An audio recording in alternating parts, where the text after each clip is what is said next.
D'abord, votre club culture Europe 1. Europe 1. Avec la sortie de la semaine, signée Olivier Benkemoun. Bonjour Olivier. Écoutez, bonjour, c'est pas tout à fait une sortie, mais c'est une histoire incroyable. Je vais vous raconter la découverte d'un nouveau tableau signé de Rubens.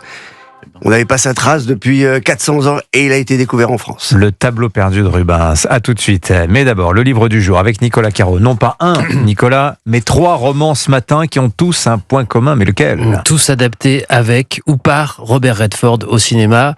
Et au milieu coule une rivière, par exemple. Alors ça, très important, c'est lui qui réalise. C'est une adaptation du roman de Norman Maclean, fils de pasteur qui raconte sa jeunesse dans le Montana et celle de son frère joué par Brad Pitt. C'est une histoire de frères, de ruralité et surtout de pêche à la mouche.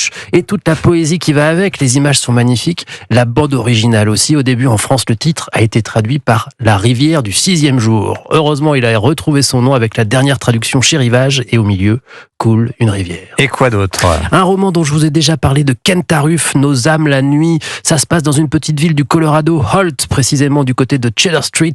Chouette quartier, la rue est bordée d'arbres, de micocouliers, pelouse bien verte, bien entretenue, c'est très joli. Et dans cette rue vit Addie Moore, 75 ans. Or, un soir de mai, juste avant que la nuit ne tombe, Addie rend visite à son voisin Louis Waters. Ils ne se connaissent pas bien, voire pas du tout, mais tous les deux ont un point commun. Ils vivent seuls depuis la disparition de leurs conjoints respectifs et elle lui propose de dormir avec lui sans aucune forme d'ambiguïté. Il hésite et puis il accepte et une belle histoire commence, un peu étrange, de 2 solitudes qui se rencontrent.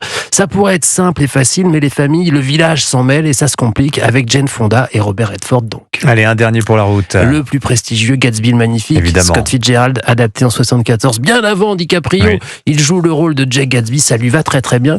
Il y avait aussi Les 3 jours du Condor, inspiré du roman de James Grady, Les 6 jours du Condor, on en a perdu 3 en chemin, et Out of Africa, bien sûr, de Karen Blixen. J'en passe, on se demande bien ce que ferait le cinéma sans la littérature, n'est-ce pas, monsieur Benkemoun ? Ouais.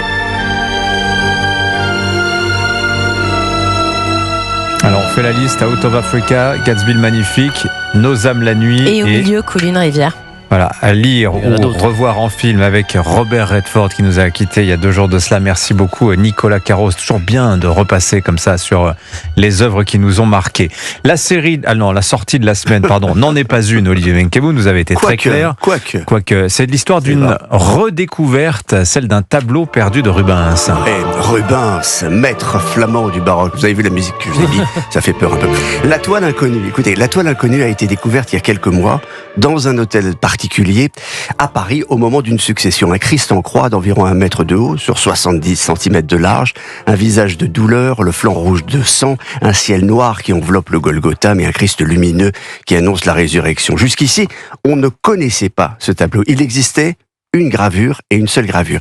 Et puis voilà que 400 ans plus tard, voici Maître Jean-Pierre Ozna, commissaire-priseur de son état, qui tombe nez à nez avec lui. C'est un tableau, plus on le regarde, plus on est complètement voûté. Il n'était pas caché, il n'était pas dans un grenier, il n'était pas dans une cave, il était dans une chambre accrochée. Il a fait l'objet de plusieurs familles, plusieurs successions, et à chaque fois, il a été considéré comme un suiveur de Rubens. Eh ben non, c'est pas un suiveur de Rubens, c'est un Rubens. C'est dingue cette histoire. Et c'est un tableau donc qui envoûte littéralement Maître Ozna. Il va remuer ciel et terre pour faire analyser les pigments, le faire dater, étudier les sous-couches par radiographie pour enfin obtenir le Graal, une expertise officielle par le comité Rubens du musée d'Anvers, le seul qui fait autorité et qui, après 3 heures de conciliabule, lui annonce Jean-Pierre, we have a new Rubens.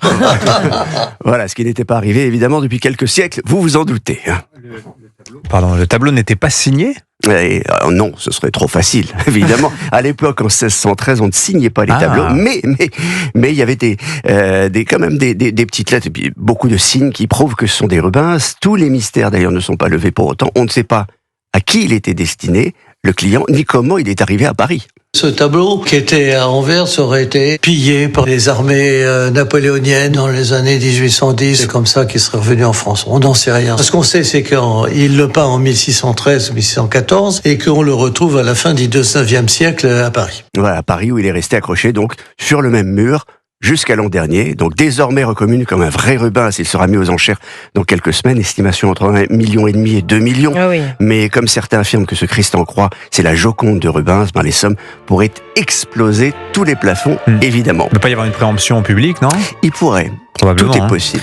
Vente aux enchères qui est prévue à Fontainebleau. À Versailles, finalement. Ah, c'est Versailles, pardon. Maître Ozna m'a dit non, ça sera Versailles. Et donc, et la date est la bonne, en revanche, 30 novembre. 30 novembre prochain. Voilà, si vous voulez le voir, ce Rubens qui Ou finira... l'acheter, bien sûr. Ou L'acheter, ouais, bien sûr. Évidemment.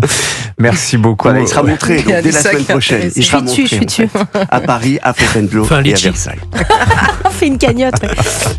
Merci beaucoup, Olivier Benkaoun. Merci, Nicolas Caro. Allez, restez avec nous sur Europe 1. Non,